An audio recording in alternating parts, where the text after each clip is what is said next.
What's up, Thrashers, and welcome back once again to the Thrash Maniac 99 YouTube channel, and I am back with another CD collection update for you guys. A little bit quicker of an update this time around. That's because, well, we got this little stack of albums, and actually I've already started work on the next update that will be coming relatively soon once all the stuff I have coming soon gets here. But I figured since I got a little stack right here, I figured, how about I do an update before the big one of the bigger updates I've done in a while. So let's kick things off with Ulcerate, A Fracture and Failure. Yeah, the debut album from Ulcerate, a New Zealand technical avant-garde death metal band. And I've listened to some of their stuff before picking this up, and I like it. It's kind of dissident, but also very technical, very strange sounding, kind of like a New Zealand version of Gorguts. And I'm talking Gorguts during like Obscura, From Wisdom to Hate, and Colored Sands time period, like that more dissonant yet very techy sounding death metal with that avant-garde approach. And this one definitely, from what I've listened to it of it so far, definitely carries a little bit more of the tech death vibe than they would on upcoming albums like Everything Is Fire, or even their latest one, Staring to Death and Be Still. But yeah, my first Ulcerate album in my collection, and I definitely look to get more from this band. Next one, I gave high praise to this album whenever I reviewed it for Under the Radar a few weeks back, and that is Schizophrenia's Recollections of the Insane. This is a debut album from this Belgian death thrash band, and this was on Redefining Darkness Records, and holy shit, like I said, if you want to know my full opinion about this album, I believe the episode of Under the Radar, not the one that I just put out, but the previous one, I think it was during the week of March 11th, I want to say, was the last one before the most recent episode, but I go more in depth about this album. If you want to know my full opinion on this album, go watch that episode, but this is one of the best albums of the year, at least in my opinion. Next up, finally got a Norwegian black metal classic in my collection, and that is Satirican's Nemesis Divina. 1996, and I mean, everybody who's a metalhead should know the song Mother North. It is an iconic Norwegian black metal song. This version, it's a media book, so, oh, there went a little ad. But, yeah, with this, like, awesome stuff with the liner notes, little cool insert with the horse and stuff.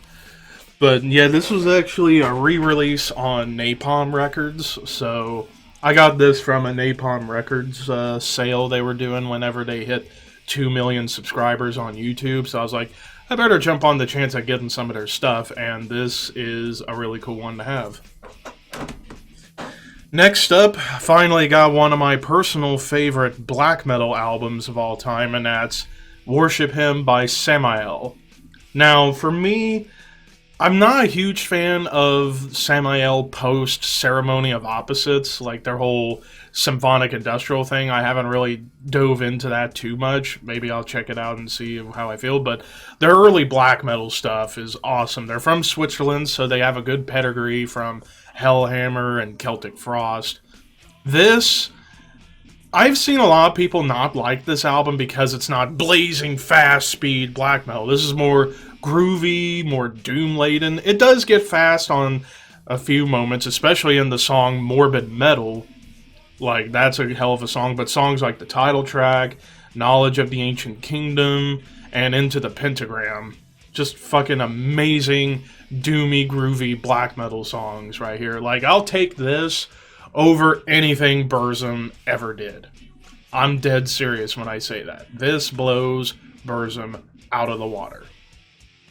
But yeah, Worship Him by Samael. I might get Blood Ritual and Ceremony of Opposites at some point, and I'd have all the Samael I could really want, at least as of right now.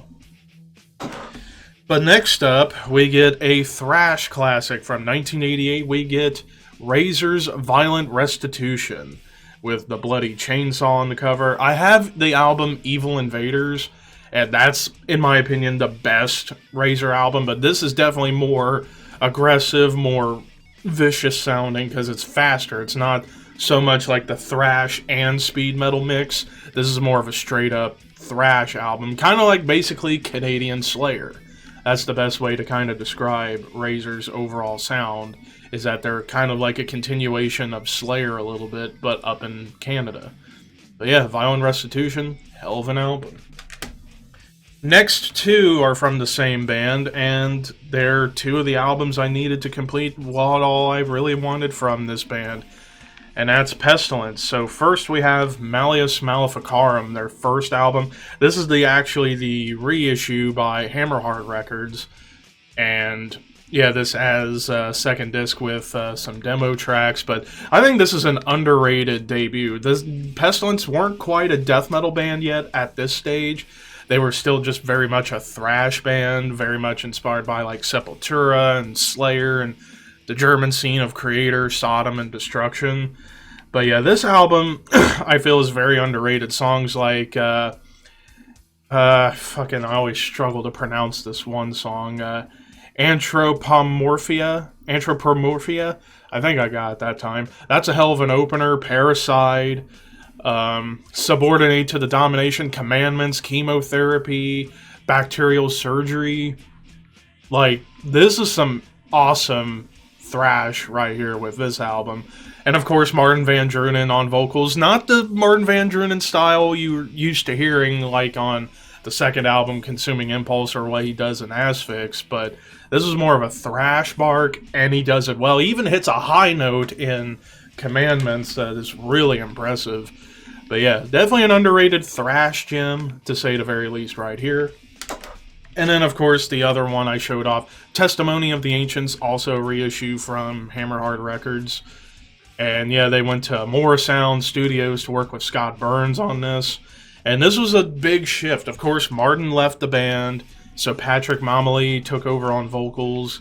Despite how I feel about him nowadays, this album, in my opinion, is the last great Pestilence album for me. Spheres is a solid album, but then after that, really just nothing grabs me as far as Pestilence albums since the 90s. And I can't put my finger on why, but it just doesn't have the same impact as this or the first two albums. But here you got some great songs like Secrecies of Horror, Twisted Truth, Lost Souls, Land of Tears, Presence of the Dead. Like, this is when they went more prog, tech death, kind of like Death and Atheist and Cynic at this point. Even some really cool bass work on the short little instrumental interlude, Soulless. Really good stuff. But yeah, Pestilence, Testimony of the Ancients. Next up, we get a Death Doom classic, and finally got an album from this band after so long. We got Paradise Lost with Lost Paradise. Their first album, 1990, Peaceville Records. I mean, this was one of the early studio releases of a Death Doom sound. I mean, songs like Deadly Inner Sins, Paradise Lost, Our Savior, Rotting Misery. Just top to bottom, this is fantastic Death Doom. This is before they went full-on goth a couple of albums later, but Nick Holmes showcasing he has a vicious growl to him that unfortunately isn't quite the same as it was back then, at least nowadays, whether it's he's doing the stuff in Paradise Lost or in Bloodbath. But Nick Holmes still showing that he can growl, just not as good as like here or even on the follow-up Gothic, which I eventually need to get actually the next 4 albums that came out after this and the last 3 and get those in the collection at some point. But yeah, Lost Paradise by Paradise Lost.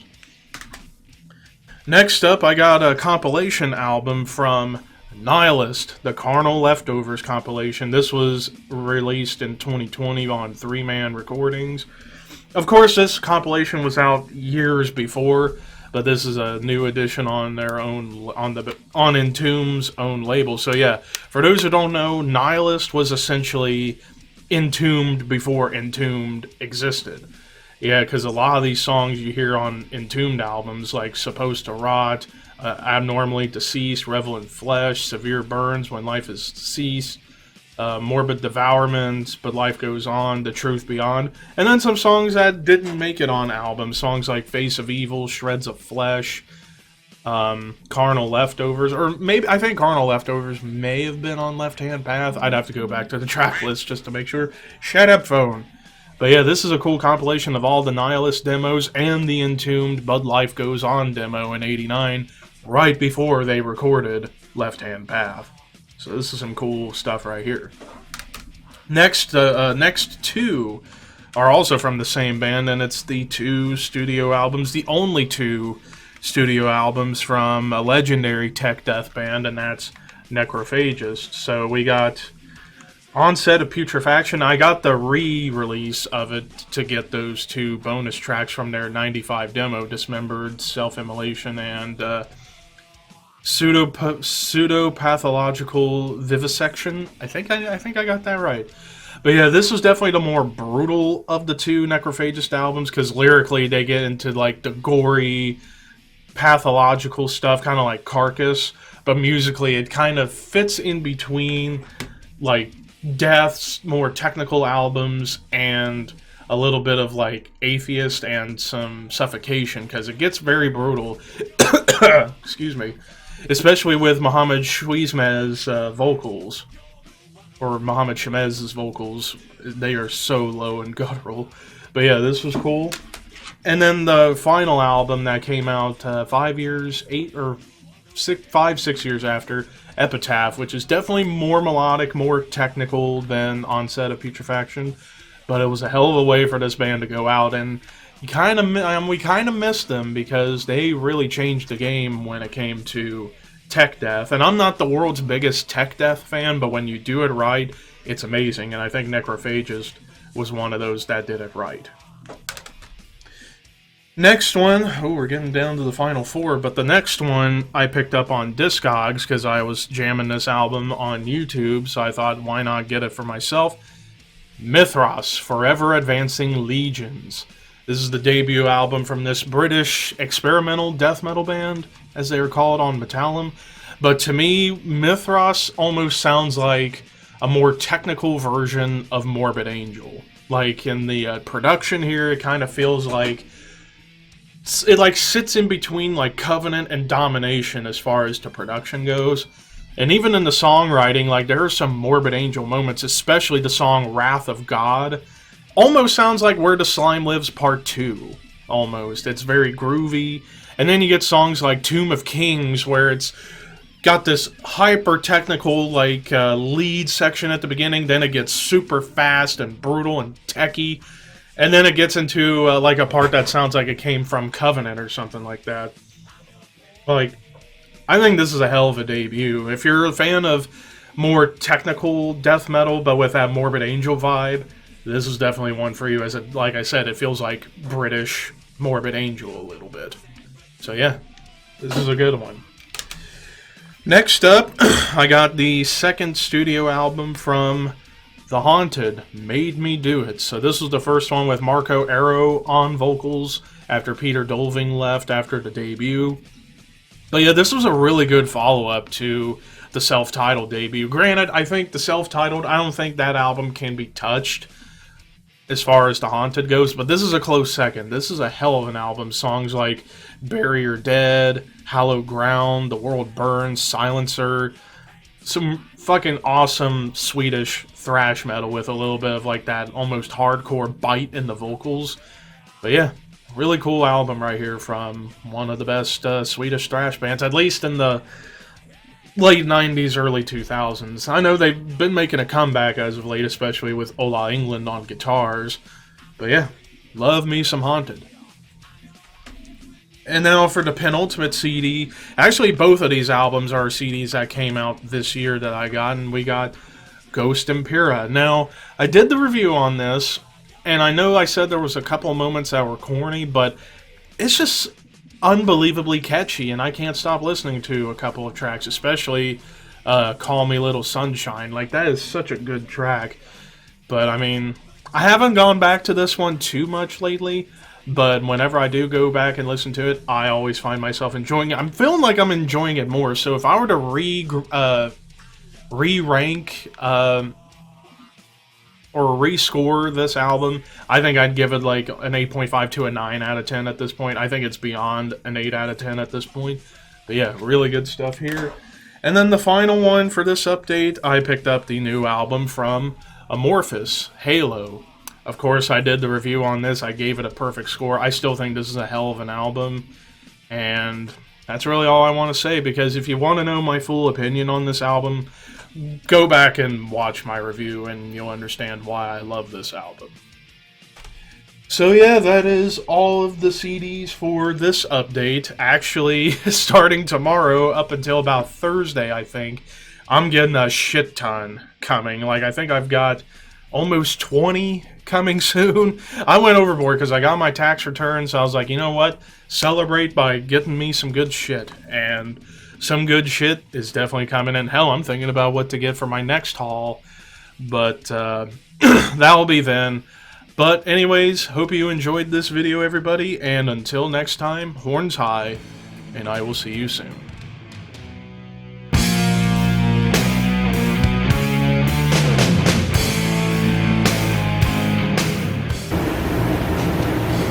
I'm very mad right now. You're kidding me. You are kidding me. Nah. He was kidding me! Bruh! No, I'm not. No! I win. Are you kidding me? No! I had 4. I was one card away! One card! Clutch. No, dude! Unbelievable. I had 3 7s and a wild card, as well as 3 8s, 2 9s. I was there, dude. No! So, yeah, it is what it is. But anyways, I whooped his ass. Boo! Trash game!